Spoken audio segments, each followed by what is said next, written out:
Welcome you நண்பா. Indian நேவியில் வந்து ஒரு சூப்பரான ஜாப் தான் அறிஞ்சிருக்காங்க. ஆஃபீஸர் பதவிக்காக இந்த நோட்டிஃபிகேஷன் ரிலீஸ் பண்ணியிருக்காங்க. இந்த ஆஃபீஸர் பதவிக்கு எப்படி செலெக்ஷன்ஸ் பண்ணுவாங்க அப்படின்னா, ஷார்ட் சர்வீஸன் கமிஷன் மூலிமா தான் பண்ணுவாங்க. ஷார்ட் சர்வீஸன் கமிஷனுங்கிறது பார்த்தீங்கன்னா எஸ்எஸ்சின்னு சொல்லி சொல்லுவாங்க ஷார்ட்டாக. அந்த எஸ்எஸ்சி மூலிமா வந்து ஒரு சில கோர்சஸ் காண்டக்ட் பண்ணாங்க. அந்த கோர்ஸ் ஜூன் 2025 ஸ்டார்ட் பண்ண போகிறாங்க. அதுக்காக இப்போக்கான கேண்டிடேட்ஸை வந்து அவங்க செலக்ட் பண்ண போகிறாங்க. டோட்டலாக ஒரு 250 வேக்கண்ட் வந்து கொடுத்துருக்காங்க. அந்த வேக்கன்சி அடிப்படையில் அவங்க இந்த அனைவரையுமே இப்போ அப்ளை பண்ணுறவங்களை செலக்ட் பண்ணிவிட்டு இந்த கோர்ஸை காண்டக்ட் பண்ணி உங்களுக்கு பெர்மனண்ட் போஸ்டிங் இந்தியன் நேவி டிபார்ட்மெண்ட்டில் கொடுத்துருவாங்க. இந்த எஸ்எஸ்சிங்கிறது பார்த்திங்க அப்படின்னா மேக்ஸிமம் நேவி மட்டும் இல்லை, ஏர்ஃபோர்ஸ் ஆர்மின்னு சொல்லி முப்படைகள்லையுமே பார்த்திங்க அப்படின்னா இவங்க ஆஃபீஸருக்காக செலெக்ஷன் வந்து இவங்க காண்டக்ட் பண்ணி நடத்துவாங்க. அதன்படி இந்த வருஷத்துக்கு பார்த்திங்க அப்படின்னா இந்த நோட்டிஃபிகேஷன் வந்துருக்குது. இதுக்கான அப்ளிகேஷன் ஸ்டார்ட் பண்ண டேட் பார்த்திங்க அப்படின்னா செப்டம்பர் 14 வந்து ஓப்பன் பண்ணிட்டாங்க. அண்ட் லாஸ்ட் டேட்டாக வந்து 29 செப்டம்பர் வரைக்கும் தான் கொடுத்துருக்காங்க. ஒன்றும் ஷார்ட் பீரியட் தான் இருக்குது. இதில் எலிஜிபிள் நபர்கள் சீக்கிரம் வந்து போய் அப்ளை பண்ணிக்கணும். எலிஜிபிலிட்டி பார்த்துக்கிறோம். இதில் ஒரு 3 வித பிரான்ச் வந்து கொடுத்துருப்பாங்க. First executive branch and education branch and technical பிரான்ச்சுன்னு சொல்லி கொடுத்துருப்பாங்க. இந்த 3 பிரான்ச்சையும் மல்டிபிள் போஸ்டிங்ஸ் வந்து இருக்குது. எக்ஸிக்யூட்டிவ் பிரான்ச்சை பார்த்தீங்கன்னா ஜென்ரல் சர்வீஸ், கைட்ரோ கேடருங்கிற post and pilot, naval, air operation officer, air traffic controller and logistics இதெல்லாம் வந்து இதில் ஃபஸ்ட்டு வந்து இருக்கிற பிரான்ச்சில் இருக்குது. அண்ட் எஜுகேஷன் பிரான்ச் தனியாக வந்து இருக்குது. அண்ட் டெக்னிக்கல் பிரான்ச்சில் வந்து இன்ஜினியரிங் பிரான்ச்சும் அண்ட் எலக்ட்ரிக்கல் பிரான்ச்சும் பார்த்திங்கன்னா சென்ட்ரல் சர்வீஸ் வந்து கொடுத்துருக்காங்க. இதுக்கான குவாலிஃபிகேஷன்லாம் பார்த்துக்கிட்டீங்க அப்படின்னா பிஇ பிடெக் முடித்தவங்க, இந்த எம்டெக் முடித்தவங்க அண்டு எம்எஸ்சியில் வந்து ஐடி முடித்தவங்க அண்டு எம்சிஏ முடித்தவங்களாம் தாராளமாக அப்ளை பண்ணுற மாதிரி கொடுத்துருக்காங்க. அண்டு ஒரு சில பிஎஸ்சி பிகாம் பிஎஸ்சி ஐடியும் பண்ணுற மாதிரி இருக்குது. பட் ஆனால் அதுக்கப்புறம் வந்து நீங்கள் பிஜி டிப்ளமோவில் இந்த finance and logistics and supply செயின்ங்கிற இந்த கோர்ஸஸை கம்ப்ளீட் பண்ணுவீங்க யூஜிக்கு அப்புறம் அப்படின்னா நீங்கள் தாராளமாக இதுக்கு அப்ளை பண்ணலாம் மினிமம். ஆனால் பிஇ பிடெக் அனைவருமே அப்ளை பண்ணுற மாதிரி தான் இதில் வந்து கொடுத்துருக்காங்க. அண்ட் ஃபஸ்ட் கிளாஸோ இல்லைனா ஒரு மினிமம் ஒரு 60% மார்க் பார்த்தீங்க அப்படின்னா நீங்கள் பிஇ பிடெக்கில் முடிச்சுட்டும் அது மாதிரி கொடுத்துருக்காங்க. எம்சிஏ எம்எஸ்சி ஐடியாக இருக்கீங்க அப்படின்னா ஃபஸ்ட் கிளாஸில் பாஸ் பண்ணிக்கலாம். இந்த மாதிரி உள்ள நபர்கள் அனைவருமே வந்து இதுக்கு எலிஜிபிள் தான். வேக்கண்ட் பார்த்திங்க அப்படின்னா அதை கொடுத்துருக்காங்க. டோட்டலாக வந்து ஒவ்வொரு பிரான்ச்சிலையும் அந்த ஒவ்வொரு போஸ்டிங்கும் எவ்வளோ வேக்கன்சிங்கிறத வந்து வரிசையாக கொடுத்துருப்பாங்க. அதை செக் பண்ணிக்கலாம். அண்ட் அதுக்கப்புறம் வந்து இதுக்கு ஆண்கள் பெண்கள்னு சொல்லி இருபாலருமே அப்ளை பண்ணலாம். ஒவ்வொரு போஸ்டிங்க்கும் வந்து யார் யார் ஆண்களாக இல்லை பெண்களாக யார் யார் வந்து செலக்ட் பண்ண போகிறாங்க அப்படிங்கிறது வந்து ஜெண்டர் வைஸ் காலமில் கீழே கொடுத்துருக்காங்க. அண்டு பார்ன் பெட்வின்னு சொல்லி ஏஜ் குவாலிஃபிகேஷன் கொடுத்துருக்காங்க. இந்த ஏஜ் குவாலிஃபிகேஷன் ஒவ்வொரு போஸ்டிங்கும் மாறும். மினிமம் 2000 வருஷத்துலேருந்து 2004 இல்லை 2006 பார்த்தீங்க அப்படின்னா இந்த வருஷத்தில் பிறந்தவங்களை வந்து கொடுத்துருக்காங்க. ரைட் சைடு கார்னரில் பாருங்கள், அந்த டேட்ஸ் எல்லாம் கொடுத்துருப்பாங்க, எந்த தேதிக்குள்ள பிறந்தவங்க சொல்லி ஒவ்வொரு பிரான்ச்சிலும். நீங்கள் எந்த பிரான்ச்சுக்கு வந்து எலிஜிபிலிட்டி இருக்கீங்கன்னு பார்த்து அதுக்கு நேரம் ஏஜை வந்து நீங்கள் இப்படி செக் பண்ணணும். இப்படி செக் பண்ணி ஓகே எலிஜிபிலிட்டி இருக்கிறவங்க தாராளமாக அப்ளை பண்ணுங்கள். இதுக்கு அப்ளை பண்ணுறவங்க வந்து எஸ்எஸ்சி தான் வந்து நடத்த எக்ஸாம் காண்டக்ட் பண்ணி கோச்சிங் கொடுத்து உங்களுக்கு பெர்மனெண்ட் பண்ண போகிறாங்க அப்படிங்கிற மாதிரி சொல்லியிருந்தோம்.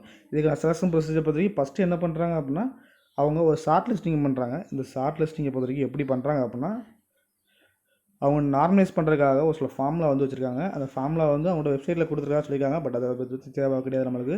அந்த ஃபார்முலா அடிப்படையில் என்ன பண்ணுவாங்கன்னா நம்ம டிகிரி கம்ப்ளீட் பண்ணும்போது எவ்வளோ பர்சன்டேஜ் எடுத்துக்கோமோ அந்த பர்சன்டேஜ் அடிப்படையில் தான் பார்த்திங்க அப்படின்னா நம்மளுக்கு இதுக்கான ஃபஸ்ட்டு ஷார்ட் லிஸ்டிங்கில் நம்ம பேர் வருமா வராதுங்கிறதே தெரியும்.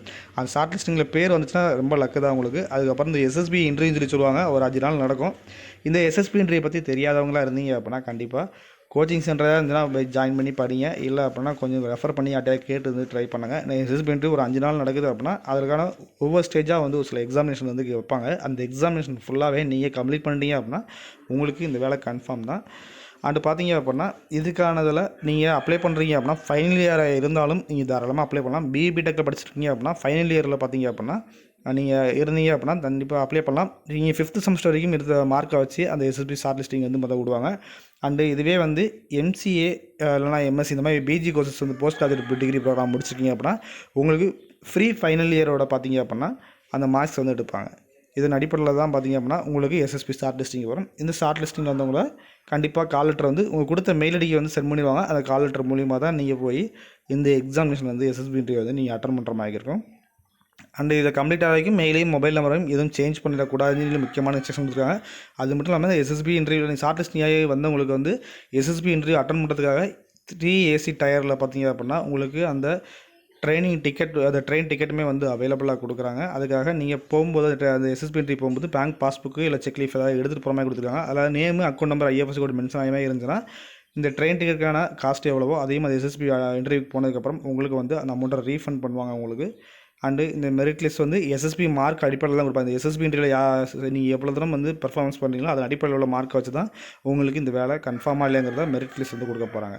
அண்டு பார்த்தீங்கன்னா ட்ரைனிங் கொடுப்பாங்க. ட்ரைனிங் கொடுத்ததுக்கப்புறம் வந்து அந்த ட்ரைனிங் பீரியட்லேயே சப் லெஃப்டினன்ட் அப்படிங்கிற பதவிக்கு வந்து நீங்கள் உங்களை வந்து பதவியை வந்து கொடுத்துருவாங்க. அண்டு இதுக்கான மொத்த டோட்டல் பீரியட் பார்த்திங்க அப்படின்னா ஒரு 10 வருஷம் இருக்கும். 10 வருஷம் பார்த்தீங்கன்னா நீங்கள் 4 வருஷம் வந்து எக்ஸ்டெண்ட் பண்ணுறதுக்கு வாய்ப்புகள் இருக்குது. அண்டு ஃபஸ்ட்டு வந்து ஒரு 5 வருஷம் வந்து எஸ்எஸ்சி என்ஏஐசின்னு சொல்லி ஆஃபீஸர் பதவியில் இருப்பீங்க ஒரு 3 வருஷம். அடுத்த 2 வருஷம் பார்த்தீங்கன்னா ஒரு சில பிரான்ச்சஸ் கேடர்ஸில் வந்து மாற்றி விடுவாங்க. இப்படி தான் பார்த்திங்க அப்படின்னா உங்களோட ஒர்க்லாம் இருக்க போகுது. அண்டு இதுக்கான பே அலவன்ஸ் பார்த்தீங்கன்னா இன்ஷியல் பே அமௌண்ட்டாக பார்த்திங்கன்னா 56,500 கொடுத்துருக்காங்க சப்ளிமெண்ட்டாக முதல்ல ஸ்டார்ட் பண்ணும்போது. அண்டு இது ஒரு இன்ஷியல் பே அமௌண்ட் மட்டும் தான், பேசிக் பே மட்டும் தான். அதை தவிர்த்து அதர் அலவன்ஸ் இருக்குது. அப்படிலாம் பார்க்கும்போது 80,000 கிட்ட ஃபஸ்ட்டு மந்த் சேலரியே இருக்கிறதுக்கு பெரும்பாலும் சான்சஸ் அதிகமாகவே இருக்குது. பட் பார்த்திங்கன்னா அதே மாதிரிக்கு ஒரு இயரில் ஒரு 30 நாள் பார்த்திங்க அப்படின்னா ஒரு மாதம் வந்து இதில் லீவும் வந்து இருக்கும் கண்டிப்பாக. இதுக்கு அப்ளை பண்ணுறதுக்கான ப்ரொசீஜர் ஆன்லைன் மூலிமா தான் கொடுத்துருக்காங்க. வெப்சைட் வந்து www.joinindiannavy.gov.in. இந்த வெப்சைட் மூலிமா நீங்கள் தாராளமாக அப்ளை பண்ணிக்கலாம். வேறு ஏதாவது டவுட் இருக்குது அப்படின்னா தாராளமாக கமெண்ட் பாக்ஸில் தெரியப்படுத்துங்க. அதுக்கான டவுட் என்னங்கிறத கிளியர் பண்ணியிருக்கோம். நன்றி.